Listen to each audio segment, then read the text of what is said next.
এটা হলো আমার শখের খামার। শখ করে অনেক কিছুই পালি।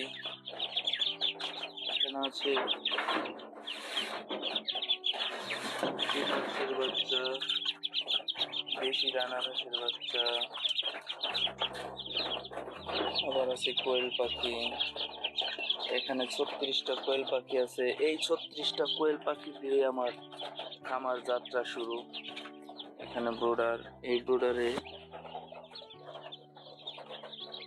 ওই কোয়েল পাখি থেকে বাচ্চা যে হয়েছিল ওগুলোই ইনকিউবেটর মেশিনে দেওয়ার পরে এখানে বাচ্চা উঠেছে 50টা। আজকে আবার 70টা উঠেছে। কিছু দেশি মুরগির বাচ্চা উঠেছে 16টার মতো।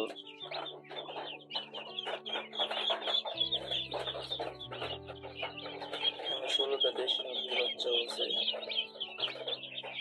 আজকে আবার বাচ্চা উঠেছে কিছু।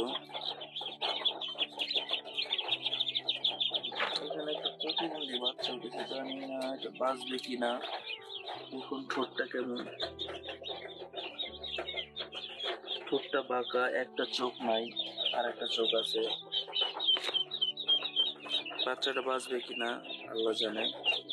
এই বাচ্চা দেশি মুরগির বাচ্চাগুলো কালকে উঠেছে আর 15 দিন আগে এগুলো উঠেছে। মেশিনটা, ইনকিউবেটর মেশিনটাকে ট্রায়াল করতেছি কেমন বাচ্চা হ্যাচিং রেট হয়।